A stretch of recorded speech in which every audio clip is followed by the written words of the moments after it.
Olá, queridos, é a Cleidiana do Azeite e Vinho, para minha família é a Chaia. E hoje nós vamos dar, e agora nós estaremos dando continuidade às outras características pelas quais você consegue identificar a religião, certo? Nós falamos no vídeo anterior sobre duas, além do resumo, e agora nós iremos falar a respeito de mais duas, ou de todas as quatro, vai depender do tempo que a gente tem para explicar cada uma delas. Da mesma maneira como aconteceu com o vídeo passado, esse vídeo também está sendo subdividido, mas vai ser postado de uma vez só, para que você não se sinta tão extenso assim, né? Porque se eu for gravar tudo, vai dar quase 2 horas e tem pessoas que só conseguem se concentrar meia hora por vez. E aí, outra coisa que eu gostaria de explicar também é que esse último vídeo nós não teremos o estudo complementar, certo? Você só vai estar disponível na sua pasta aqui do YouTube o slide, o PowerPoint desse vídeo, desse vídeo, e para você que nos acompanha no Telegram, além do vídeo, também o áudio desse vídeo estudo, para que você possa estar ouvindo durante no carro, tomando banho, coisas assim, para aperfeiçoar o seu ensino.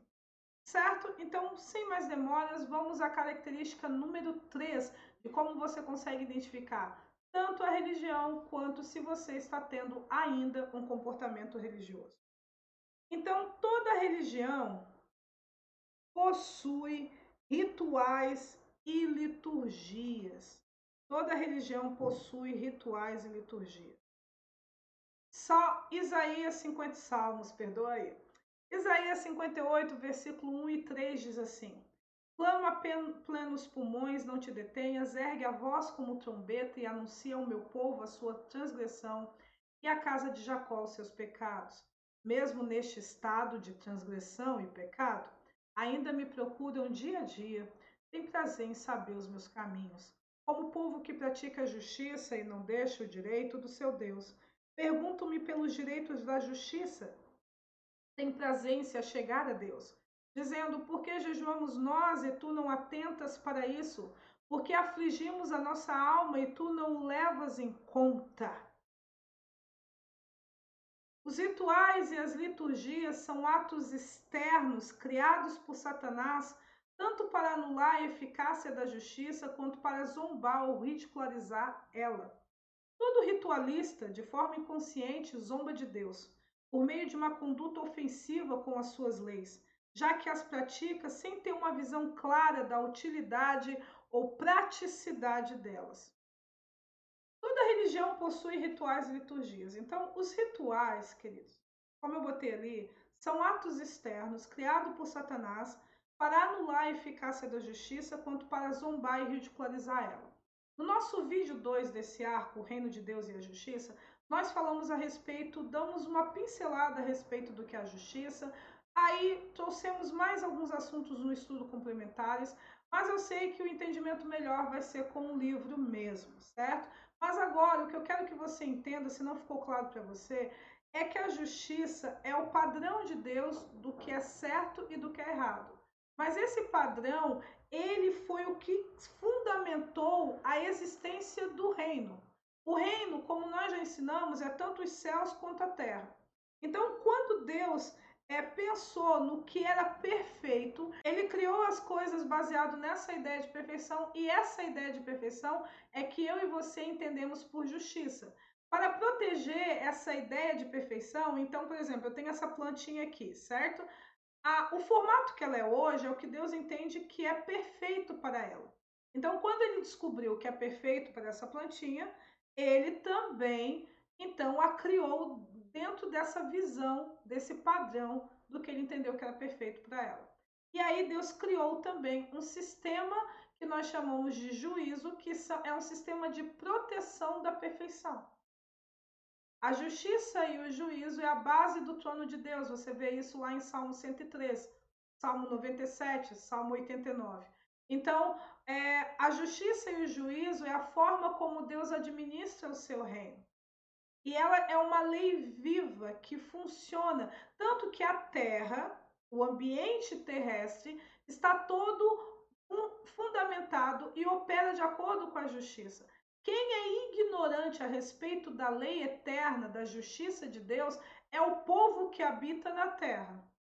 Mas o ambiente se adequa e se ajusta perfeitamente à justiça de Deus. Tudo que acontece na sua e na minha vida nesta terra é de acordo com a justiça de Deus. Ou seja, você está falando o quê? Que eu acabo vivendo uma lei que eu não conheço? Isso. E eu acabo sofrendo consequências por quebrar uma lei que eu não conheço? Isso. Mas essa lei, ela governa na minha vida, eu tendo consciência ou não? É isso aí.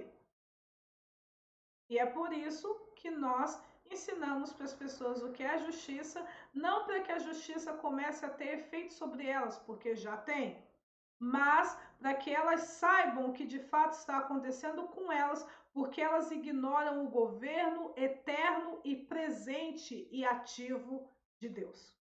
Certo? Então, os rituais e as liturgias é uma forma que Satanás criou para anular na vida daquelas pessoas que são ritualísticas, e aqui eu estou mais uma vez enfatizando o grupo das religiões que tem uma visão distorcida de Deus, ok? Porque, como eu disse, eles são os mais perigosos. Então, por meio dos rituais e das liturgias, esses simbolismos que eles gostam anulam a justiça de Deus, ao mesmo tempo que zombam de Deus e ridicularizam o próprio sistema de lei eterno de Deus, que é a justiça. Não ficou claro ainda? Então vou te dar um exemplo. Dentro da galera que tem uma visão distorcida de Deus, eles cumprem alguns mandamentos ou leis ou preceitos da justiça divina. Eu vou dar exemplos de 2 deles, certo? O primeiro que eu vou falar é o tributo, que vocês conhecem o tributo. O que é o tributo? É aquela parte da renda que o súdito devolve para os cofres reais, devolve para o rei. Então, imposto você paga ao seu governador, tributo é o que você dá para o rei. Então, nós temos também em Sião um tributo, e você conhece esse sistema de tributo chamado de dízimos e ofertas.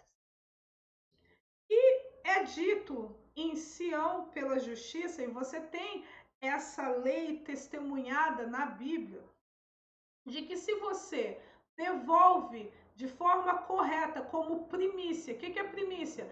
É a primeira parte que você retira do todo. Então, antes de você mexer com o seu rendimento, você separa o tributo para o rei. O que é dito? Que se você honra o rei como primícia e você separa o seu tributo, é dito que o rei vai proteger as suas finanças. É dito que isso está escrito em Provérbios, está escrito em Malaquias, está provado a partir do Gênesis e continua até o Apocalipse. Além de ter uma proteção das suas finanças, que não ocorre aquele problema de estragar uma coisa e outra aleatoriamente, você também tem elas multiplicadas.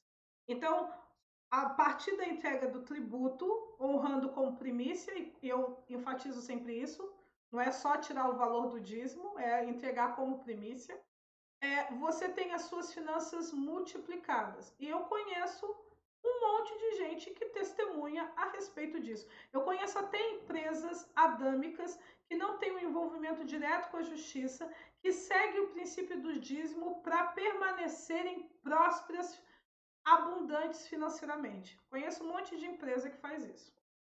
Então, que eles tipo assim, não se sujeitam à justiça de Deus, mas sabem que funciona o tributo, certo? E aí o que acontece? Existe dentro das religiões que tem uma visão distorcida de Deus, um ensino a respeito do dízimo. Entretanto, o ritualista ou o religioso, ele não entrega um dízimo com conceito claro de tributo. Ele trata isso como um ritual, um simbolismo.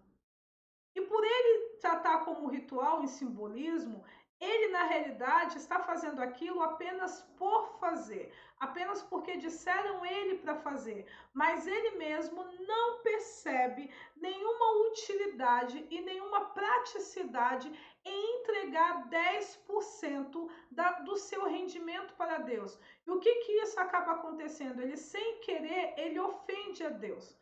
Porque ele entrega um 10% do seu rendimento, mas ele não acredita na abundância que foi prometida a ele que virá. Ele só está fazendo isso para agradar, mas não porque ele acredita que vai dar certo.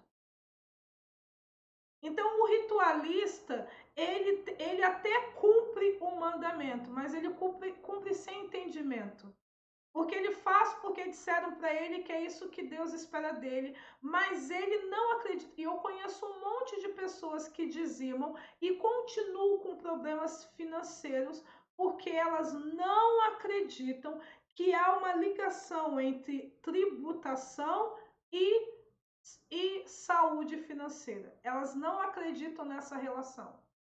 Elas entregam o dízimo dela porque faz parte do ritual da religião delas, faz parte da simbologia do ritual delas, mas elas não creem de fato que Deus vai honrar com a palavra dele.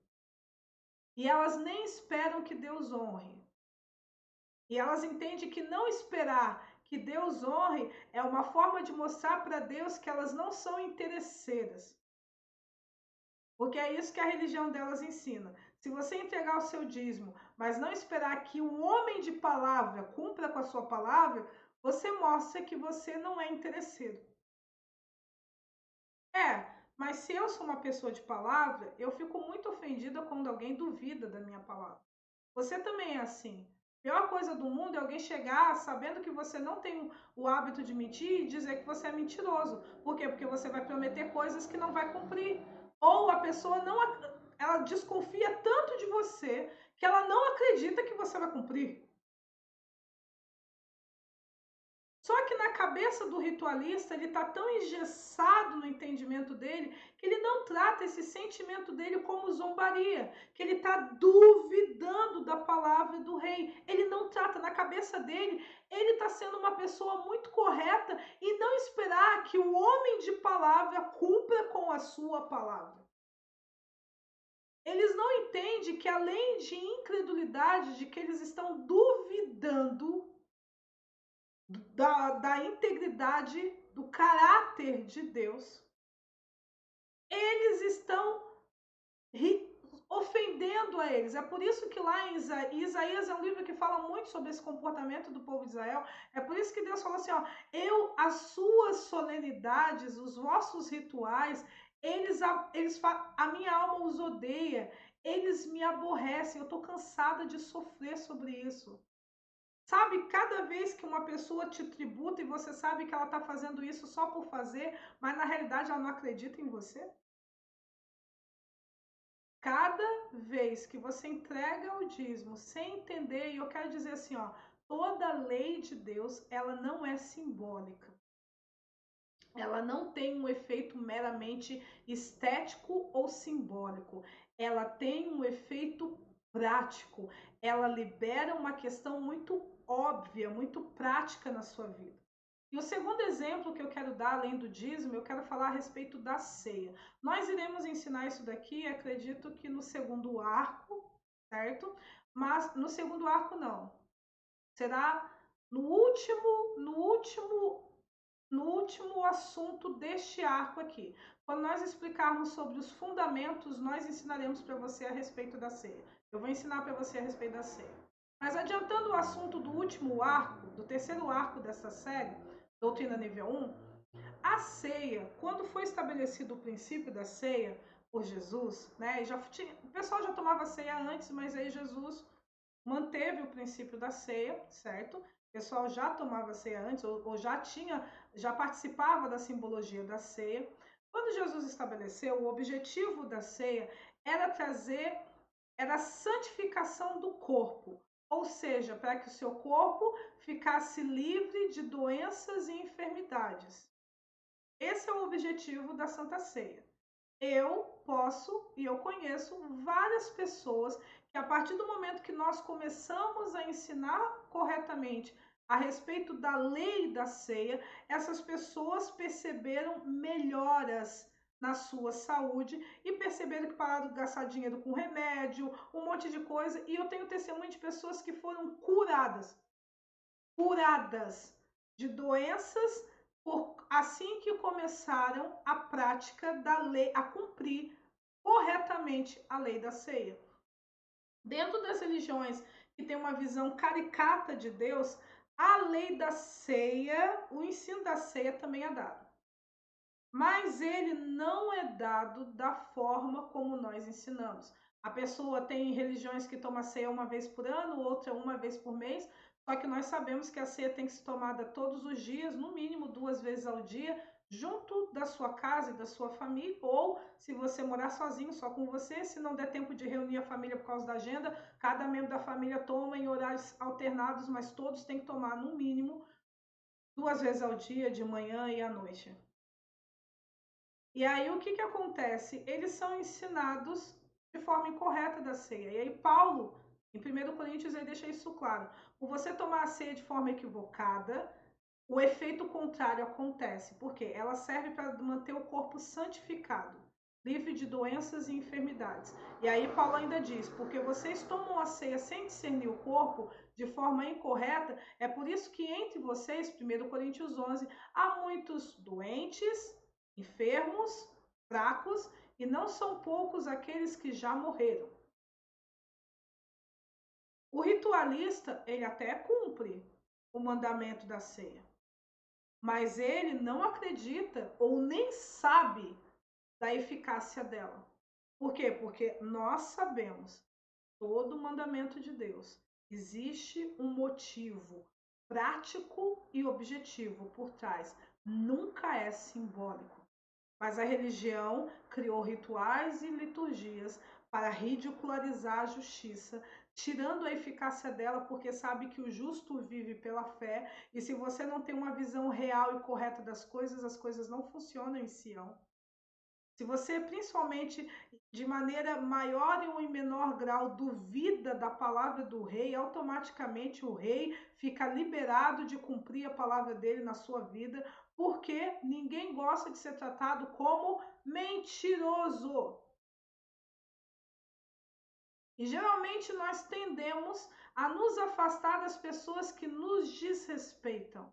E aí você vê isso lá em Isaías, Deus falando que mesmo que fiquem orando, ele continua não ouvindo essas pessoas. Por quê? Porque no ambiente onde você é continuamente desrespeitado, a sua tendência é não mais frequentar este ambiente, esta casa, é não mais conviver com estas pessoas. Por quê? Porque ninguém gosta de ser desrespeitado. E o objetivo dos rituais e da liturgia que Satanás estabeleceu como parâmetro de vida para o religioso é continuamente, sem perceber, zombar e ridicularizar a Deus, porque você segue coisas que você não acredita que terá o efeito que ele disse que teria. Você só faz isso porque te mandaram fazer, mas você mesmo não crê que isso vai ter resultado na sua vida. E você, sem saber, você chama Deus de mentiroso, você ofende ele, você zomba ele por meio do seu dízimo, por meio da sua oferta. Coisa pior, a pessoa está ali seguindo o mandamento e aquilo ali está servindo como instrumento de tortura para Deus. Estou cansado de sofrer as vossas solenidades, as vossas festas de lua nova, os vossos sábados. Eu estou cansado de sofrer.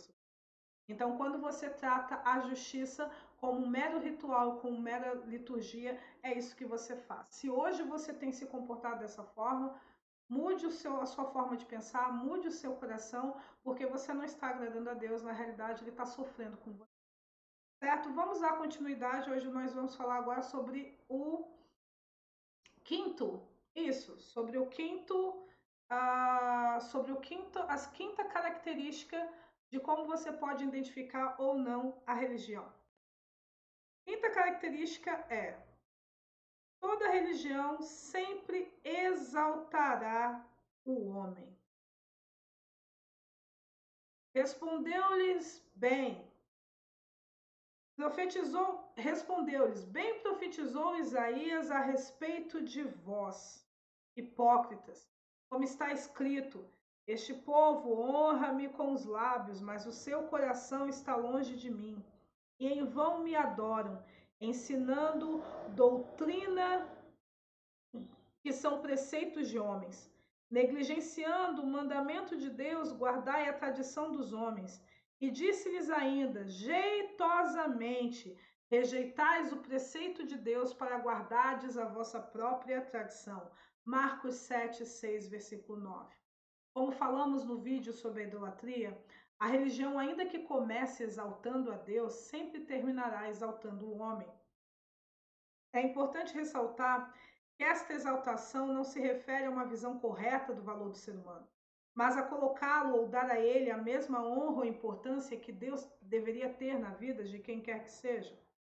Você sabe que é um religioso quando sua compreensão da verdade ou realidade é mais fundamentado na visão de outros do que o resultado de um relacionamento direto com Deus.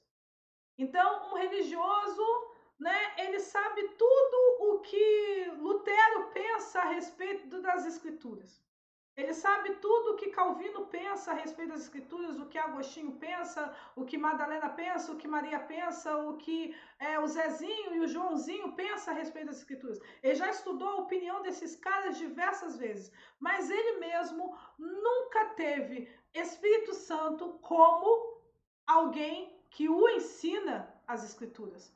Ele nunca se relacionou com Deus diretamente. Então, quando ele vê aqueles textos de Isaías 54, e todos serão discípulos de Deus, quando ele vê aqueles textos em João 6, quando Jesus repete que as pessoas se aproximam dele por causa de Deus, porque é Deus quem ensina as pessoas. Quando lê texto de Isaías 28, onde Deus diz que ensina um agricultor como ser mais otimizado, como cuidar da sua agricultura de uma maneira mais otimizada, sem perda de tempo. Quando você percebe todos esses textos, eu citei pouquíssimos, existem muitos mais, né? Neemias fala, né, que Deus, além de guardar todas as pessoas com vida, ainda deu o Espírito Santo para ensinar e instruir as pessoas.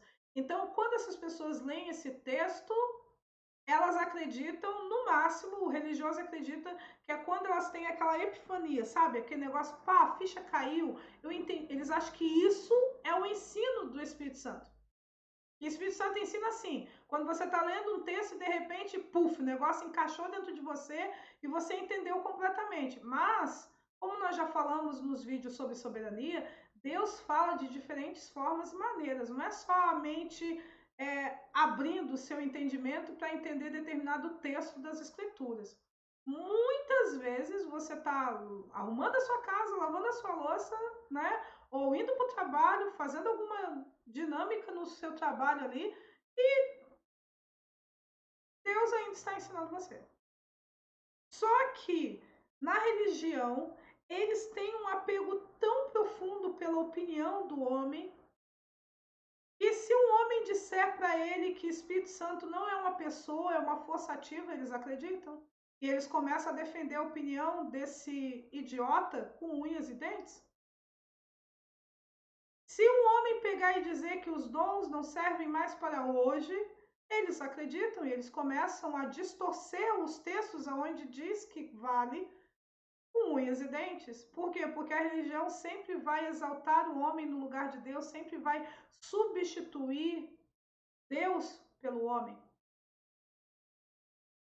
Então, né, uma vez eu estava conversando com um pastor e ele estava questionando comigo a respeito do batismo.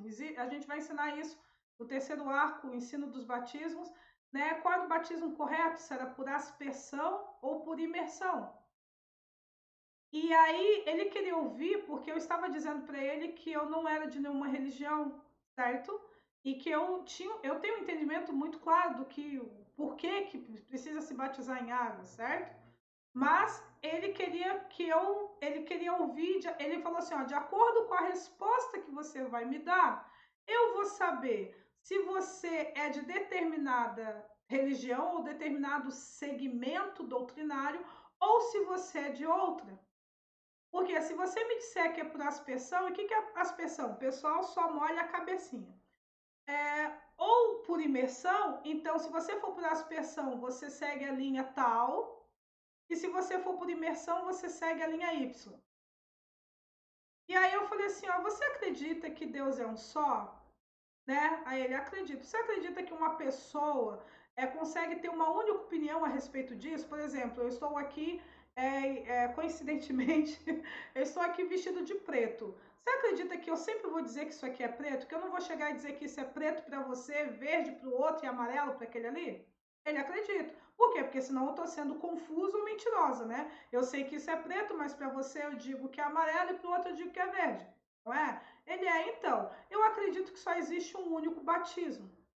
Só que eu também sei que todas as religiões têm pontos verdadeiros e pontos mentirosos. O fato de eu te apresentar o que eu entendo que é o batismo correto não determina que eu sou pertencente a determinado grupo religioso ou segmento dentro de determinada religião. Isso só significa que eu sei a verdade. E aí eu disse assim: se você me provar que determinado batismo é o correto, eu tomo o desafio de, a partir desse dia, ministrar a todas as pessoas que caminham comigo que o batismo correto é esse que você está me apresentando.